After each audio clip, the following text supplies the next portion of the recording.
They tell you phases pass, like storms or late-night cravings or foolish obsessions. But when he said those words, "You're just a phase," the only thing I knew for certain was that I wanted this particular storm to never clear. That thought didn't start with a confession or a kiss. It started with a Tuesday afternoon in a place where nothing remarkable was supposed to happen. A cramped, dust-scented bookstore tucked between a repair shop and a tailor. I'd stopped in because the university library had nothing I wanted, and maybe, if I'm honest, because I liked the quiet there. She was behind the counter, rearranging a stack of hardcovers like she'd done it 100 times before, careful but not precious. Her hair, dark with streaks of silver that caught in the light, was pulled back, a few loose strands brushing her cheek. She had that air about her, the kind some people wear without meaning to, not just confidence, but the kind that comes from carrying both mistakes and victories long enough that they stop defining you. I remember hesitating too long by the history section, holding a book I didn't even want, just to have a reason to stay. She noticed. Of course she noticed. "You're holding it upside down," she said, her voice steady, not unkind. I looked down, startled, and realized she was right. The cover was printed in a way that made it easy to mistake, but still, I flushed like I'd been caught shoplifting. "I was testing if you'd notice," I muttered, though it was obvious I hadn't been. The corner of her mouth lifted. Not quite a smile, but enough to show she wasn't cruel. "I notice most things," she said, returning her focus to the counter, to aligning the corners of the books just so. There was no reason for that to stick with me, but it did. The shop was quiet, too quiet after her words. Dust motes floated in the slant of sunlight from the high front window. The faint hum of a ceiling fan filled the space. I tried flipping through the book I held, but my hands felt clumsy. She had already returned to her work, but I could feel her presence like a weight in the room, not heavy, but undeniable. When I finally brought the book to the counter, she didn't comment on my choice, some worn volume on medieval architecture. She simply rang it up, movements efficient, precise. But when she handed it back, her fingers brushed mine. Lightly, accidentally, or maybe not. I froze. She didn't. Her gaze stayed level, unreadable, as if nothing had happened. But in that instant, I swear the world pressed pause. The faint buzz of the light, the whisper of the turning fan blades, even my own breath, all of it seemed suspended. I wanted to say something. Anything. Instead, I cleared my throat and asked, "Do you ever actually read these, or just stack them all day?" It came out sharper than I meant, like I was teasing, though it wasn't exactly a joke. Her eyes flicked up, cool but not distant. "I read when it matters," she said. Then, after a beat too long, "Some books don't need to be read. They just need to be held." I nodded like I understood, though I didn't. Not then. The bell over the door jingled as I left, the book heavier in my bag than it had any right to be. Outside, the late afternoon air was warm, sticky, the kind that clung to your skin. But what I carried with me wasn't the weight of paper and ink. It was the memory of her fingers against mine, and the lines she'd spoken that I couldn't stop hearing. Some things don't need to be are. The bookstore was nearly empty again, late afternoon sun slanting through the same tall window. But this time, she wasn't behind the counter. She was standing on a wooden stool, stretching to adjust a row of hardcovers on the top shelf. I noticed the way she moved. Not careless, not fragile either, but with a sort of practiced balance that spoke of someone who never asked for help even when she might need it. "Careful," I said before I could stop myself. Her hand hesitated mid-reach. She glanced down, one eyebrow lifted. "I've managed this long without breaking my neck.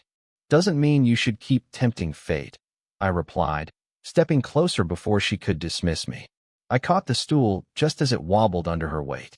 For a second, she stilled, both hands gripping the shelf. Her breathing hitched, just slightly, before she lowered the last book into place. When she stepped down, I realized how close we were, her shoulder nearly brushing mine. She smoothed the front of her blouse like nothing had happened, but her composure felt forced, like a curtain pulled too quickly across a window. "Thank you," she said finally, soft, almost reluctant. I nodded, pretending not to notice the way her fingers lingered at her collar, as if grounding herself. The silence stretched. I found myself watching details that had nothing to do with her words. The faint ink stain on her thumb, the small crease at the corner of her mouth when she pressed her lips together, the way her eyes seemed sharper up close, as if she could read every thought I wasn't saying. "You don't have to hang around here," she said suddenly, breaking the stillness. "It's not exactly a social hotspot."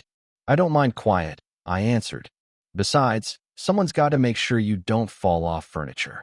That earned the smallest laugh. It slipped out of her like she hadn't meant to let it, low and brief, but warm. And then, almost instantly, it vanished. She shook her head, her expression settling back into something careful, distant. I didn't press. Instead, I bent to gather a few books scattered on the floor near the stool. She joined me without asking, and for a while, the only sound was the faint shuffle of paper and the hum of the fan overhead. When our hands reached for the same paperback, hers pulled back too quickly, as if my skin carried heat she wasn't supposed to touch. She busied herself aligning the spines, eyes lowered, posture straighter than before. "Long day?" I asked quietly. Her pause was answer enough. When she finally looked at me, her smile was thin, the kind people wear when they don't want to be seen. "Long life," she murmured, almost too soft to catch. Something inside me tightened at that. I didn't reply. I couldn't. The weight of those two words hung heavier than the books between us. As I left, she held the door open with one hand, polite, nothing more. But when I stepped past her, I caught the faintest trace of her perfume, something subtle, lavender, maybe, or something that reminded me of evening air after rain. It followed me out into the street, clinging longer than it should have done. They just need to be held. I'd stayed too long in the bookstore that evening, helping her reorganize a shipment of new arrivals. The boxes were stacked like walls around us, their cardboard edges softened by the smell of rain drifting in through the cracked front window. She hadn't asked for my help, but she hadn't sent me away either. That was enough. When the thunder rolled, she glanced at the door, her lips pressed tight. "Looks like you're stuck here a while," she said, as if the idea inconvenienced her. But I noticed the way her shoulders eased when she said it. The lights flickered once, twice. The fan above us slowed to a lazy spin. She exhaled, leaning against the counter, the sleeves of her cardigan pushed to her elbows. Her arms were crossed loosely, but her fingers tapped an uneven rhythm on her forearm, betraying a restlessness she didn't show on her face. "Storms never used to bother me," she said after a moment, eyes fixed on the rain. "But lately, they feel louder." Her voice carried something I couldn't name. I wanted to ask, lately since when? But I bit my tongue. Instead, I leaned against the opposite shelf, mirroring her quiet. The space between us was narrow, boxed in by stacked paperbacks and the low hum of the storm. "You ever regret things you didn't say?" I asked, surprising myself. She turned her head, just slightly, her gaze settling on me like a weight. There was a flicker, hesitation, maybe curiosity, before she dropped it, pretending to busy herself with a stray receipt on the counter. "Words are overrated," she replied. "Most of them, people don't mean anyway. Some they do," I said before I could stop myself. My chest felt too tight, like I'd run a mile without moving an inch. Her hand froze on the counter. For a second, she didn't breathe. Then, slowly, she looked back at me. Our eyes held. The storm outside deepened, rain hammering the glass, thunder rumbling low. The silence stretched, pulling both of us towards something neither of us had named out loud. And then, her phone rang. The sound shattered the stillness like a slap. She jumped slightly, her composure cracking. Without looking at me, she reached for the phone, her voice clipped as she answered. "Yes. No. I told you not tonight." A pause. Her jaw tightened. I said I'd call if I needed anything. Her tone left no room for argument. She ended the call quickly, pressing the phone face down on the counter. For a long moment she didn't move, just stared at the dark screen, her fingers resting too long against it. I didn't ask who it was. I already knew it wasn't for me. When she finally looked at me again, her face was composed, but her eyes, they told another story. Tired, yes. Guarded, yes. But also something else, something fragile that she hadn't meant to show. I opened my mouth, a half-formed sentence caught in my throat. She shook her head once, a small, sharp movement. Not angry, just final. But when I reached for one of the books on the counter, our hands brushed again. Neither of us pulled away immediately. It was nothing. It was everything. It wasn't intentional.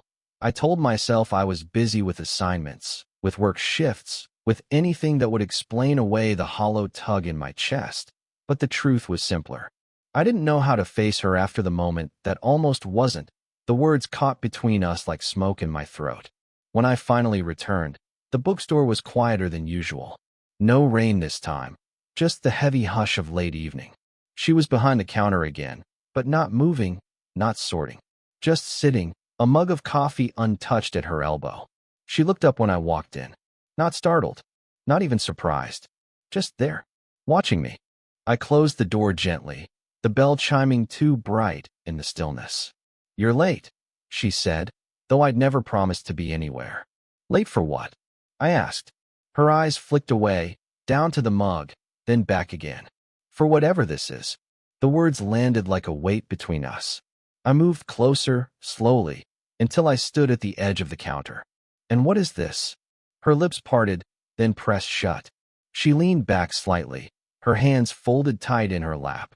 For once, she didn't have the polished composure that always kept her out of reach. She looked tired, her skin pale under the soft lamplight, lines near her mouth deeper, her shoulders set as if bracing for something. "I don't know," she whispered. The silence that followed was unbearable. My heartbeat filled the room. I wanted to reach across the counter, to take the mug, to say something that would anchor her, or maybe anchor me, but nothing came out. She broke it instead. "You're young," she said, too quickly, almost sharp. "This is nothing. You'll wake up one day and laugh at the idea of—" "Don't," I cut in. My voice cracked louder than I meant, but I didn't take it back. Her eyes widened, then softened, and for a long stretch neither of us moved. "I can't pretend this is normal anymore," she admitted finally, her voice raw, stripped bare. "Not with you here. Not with all of it." I swallowed, the lump in my throat heavy. "Then why let me stay?" Her fingers curled tighter around her own wrist, as though holding herself still. The answer took forever to come.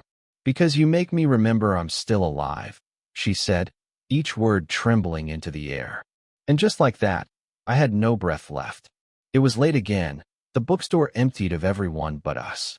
She had asked me, reluctantly, but she'd asked, to help move a box of unsorted donations from the back room. I carried it to the counter, the cardboard sagging with weight, the tape half torn. A few paperbacks slid out as I set it down, scattering across the floor. She knelt to gather them before I could, her movements quick, practiced. But one small frame slipped free, landing face up. I bent first, hand brushing hers as I picked it up. It was a photograph, faded at the edges, colors softened with years. A man stood in the center, smiling, one arm looped casually around her shoulders. She was younger in it, maybe my age now, but unmistakably her. The light in her eyes, though, was different, brighter, unburdened. She didn't snatch it away, though I half expected her to. Instead, she sat back on her heels, staring at the picture as if she hadn't seen it in years. "You look happy," I said softly. Her laugh was a small, broken thing. That was the point. I didn't answer. The silence stretched, heavy but not suffocating, just waiting. "He died," she said finally. The words landed flat, without theatrics, but I felt the floor tilt beneath me all the same. I lowered the photo, my throat tightening. "I'm sorry. You remind me of him," she added before I could say more. Her eyes flicked to me, sharp and fleeting, then back to the photo. "Not in the way you look. In the way you linger." That word hit deeper than I expected. I didn't know what to do with my hands, so I set the frame gently on the counter. She traced the edge of it with her fingers, nails barely touching the glass. "You think you're subtle," she went on, her voice steadier now. "But I see it. The way you watch. The questions you almost ask. He was like that too. Always waiting just 1 second longer than anyone else would. Always." She stopped, pressing her lips together. I wanted to ask what she meant. Instead, I found myself saying, And did that scare you? Her head lifted at that. Our eyes met, and for a breath she let me see her. No armor, no distance, just the raw truth flickering there. No, she said. Her voice was barely audible. That's why I lost him. The storm outside had long passed, but the air between us felt just as charged. I stood frozen, caught between the urge to step closer and the fear that even moving would break the fragile thread connecting us. She finally looked away, sliding the photo back into the box, sealing it away with the others. But her hands shook as she pressed the flaps closed. And when she spoke again, it wasn't to me exactly, but to the quiet air around us. I don't know if I can do it twice. It happened without ceremony, the way dusk slides into night. So gradual, you almost miss the exact moment everything changes. The store was closing. She'd turned the sign, locked the door, drawn the blinds halfway. The air smelled faintly of old paper and the lavender she sometimes wore, stronger now that the day's traffic had faded. We didn't speak much as we stacked the last of the donations. She moved slower than usual, her movements deliberate, as though each small task kept her from thinking too much. I mirrored her rhythm, giving her silence instead of questions. When the final box was closed, she sank onto the stool behind the counter, exhaling as if the day had been heavier than most. I leaned against the opposite side, close enough to notice how tired her eyes looked, the faint shadow beneath them. Neither of us tried to fill the quiet. The hum of the ceiling fan, the ticking of the old wall clock, the occasional car passing outside, those sounds stitched the silence together. Finally, she said, "You should go." I should have, but I didn't move. Instead, I let the pause stretch, then asked, "Do you want me to?" Her hands folded in her lap. She didn't look up right away, but when she did, the answer was already written in the softness of her gaze. Not yes, not no, just tired honesty. "No," she whispered. The word was small, but it undid me.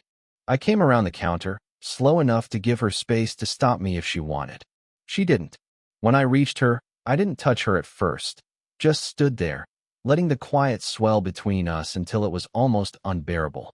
She closed her eyes briefly, like bracing for impact, then opened them again. "We can't pretend anymore," she said. Her voice wasn't steady, but it wasn't breaking either. "Not after all this." "I know." My throat was raw. "I don't want to pretend." Her breath caught, barely audible. She shifted, the stool creaking under her weight, and for a heartbeat I thought she'd stand, put distance between us again. Instead, her hand lifted, hesitant, trembling slightly, and rested on the counter's edge. Close to mine, not quite touching. I placed my hand beside hers. Not over it, not claiming, just near. Our pinkies brushed, and the tiny contact was enough to set every nerve in me alight. We stayed like that, side by side in silence, our hands almost touching but not quite pulling away. It wasn't a kiss. It wasn't a confession. It was something quieter, heavier, an agreement, wordless and absolute, that whatever this was, it was real. Her head tilted forward, forehead almost brushing my arm. Not leaning, not surrendering, just allowing herself the smallest fraction of closeness. And I didn't move. I didn't speak. I just stayed. The clock ticked, the fan hummed, the world outside kept moving. But inside that small, lamplit room, we collapsed quietly into something neither of us could name, something we both knew had already begun long before we admitted it. Looking back now, I don't remember the exact date when everything shifted. It wasn't marked on a calendar, no grand event circled in red. It was quieter than that, like the slow dimming of a light bulb until you notice the room feels different, warmer, softer, harder to leave. She and I never sat down and named what happened. There were no declarations, no promises scribbled in ink. Instead, there were the smaller things. The way she stopped pretending she didn't want me around. The way I stopped trying to find excuses to leave. The way silence between us became less of a barrier and more of a language. She told me once, long after that night when our hands almost touched, that love isn't always fireworks. Sometimes it's endurance. Sometimes it's the quiet decision to stay in the room when you could walk out. And she was right. I think of her laugh, the the one that slipped out before she caught it, like she wasn't sure she was allowed joy anymore. I think of her tired eyes softening, even for a moment, when she let me see her without the armor. And I think of myself, the boy I was before, all sharp edges and restless energy, sitting still for the first time, learning that wanting someone doesn't always mean rushing toward them. She taught me that. Or maybe I just learned it in her presence. Do I know what comes next? No, we never promised tomorrow. But I know that every time I walk past that bookstore window and see the glow of the lamp inside, I remember that some connections don't need labels to matter. They just need to be held, the way she once told me books sometimes do. Maybe that's all love is, really. Not the story we tell others, not the neat arc people expect. Just the staying, the holding, the remembering. And maybe phases do pass. Maybe that's what scares her still. But when I hear his voice in my head, the one who warned me, "You're just a phase," I think about the way her hand trembled near mine and how neither of us pulled away. If this is a phase, let it be the kind that doesn't end. Because some storms don't clear, some quiets aren't empty, and some moments stretch longer than a lifetime, even when they fit inside a single breath. So maybe the question isn't whether this lasts forever.